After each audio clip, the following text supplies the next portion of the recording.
Hapa tulipo tunaye mwenyekiti wa maendeleo ya kata, mheshimiwa diwani wetu.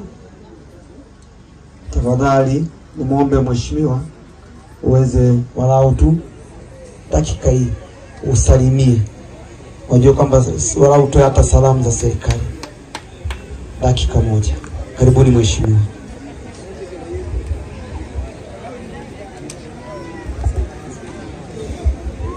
Tumsifu Yesu Kristo.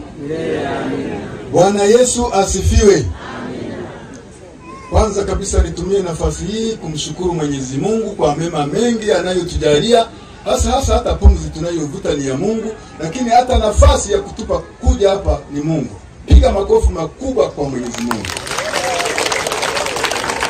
Lakini nitumie nafasi hii kwanza kuwapa pole wanafamilia. Wanafamilia poleni sana. Mimi familia hii ni friend kabisa. Hata ukimuuliza mzee Bone, ukimuuliza mzee Sarapi, tuko kidole kimoja. Na mama hapa ni kidole kimoja. Kwa hiyo ninasema wanafamilia pole sana. Huu msiba ni mkubwa na n'umunyambo na gambati urufu turumanyirwa. Kila siku rwoni ni rupya. Leo binti yetu huyu Sifa, mimi baba mchungaji pale alisema kweli nimefika mahali nikashinda. Mimi nikwambie na nikuhakikishie kwa dakika hizi nilizokaa hapa, nilivyoona ulivyotenda, umeshinda. Na Sifa ameshinda. Naweza nikasema Sifa ameshinda kwa sababu gani? Juzi nilikuwa msibani fulani, sitataja hata niliyokuwapo, lakini nikata za mbali. Kuna kijana mmoja alikufa kutoka Dar es Salaam na aliletwa kwa heshima zote. Naye bahati nzuri naye alikuwa na miaka kama ya Sifa, miaka 28. Alikuwa hajaoa, lakini waliambatana na watoto 4 kwamba aliwazaa. Umuntu takatasiaga choka ina bana. Sasa ninasema Sifa ameshinda. Amekuwa na miaka 28. Naam. Taro kana kiwa aleta buzima wangu akakatora noku. Huyu mama ameshinda.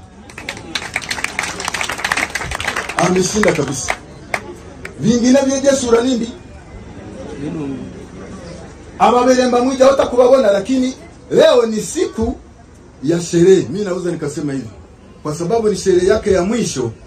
Halafu yeye akujaliwa kuoa au kuolewa, aliyemuoa ni Yesu. Haleluya.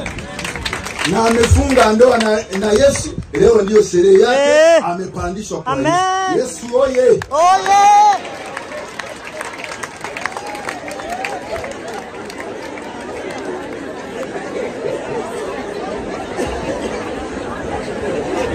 Tumsifu Yesu Kristo. Lakini kaneno kamoja niwaambie, hasa wanakata ya Kiruruma. Tunakaribia kipindi cha uchaguzi.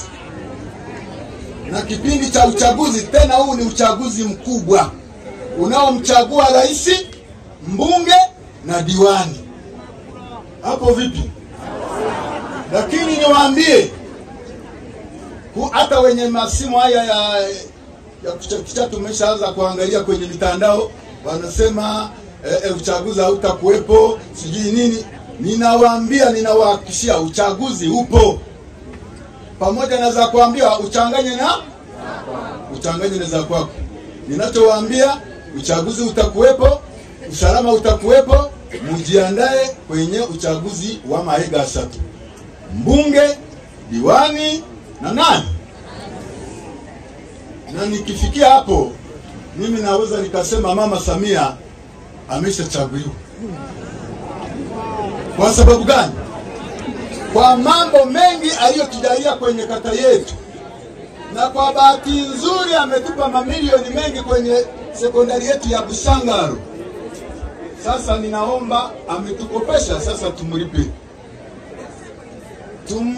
Vinginevyo ametuwekea vyumba 15 vya madarasa. Vyumba 15 vimepigwa kila kitu mpaka madawati. Nilikuwa napiga mahesabu ya haraka, kama tungechangisha watu tungekuwa kila mtu achange shilingi 850,000. Sasa hizo 850,000 hamjazichanga, ziko mifukoni mwenu, mzitumie kwa mambo mengine. Mpaka hapo ninasema asanteni sana MC kunipa nafasi. Lambilambi zangu bahati nzuri nimeshazikabidhi.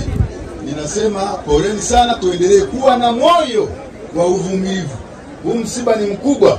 Bila uvumilivu naweza ukazungumza mambo hata ambayo sio ya kweli. Asanteni sana, Mungu awabariki.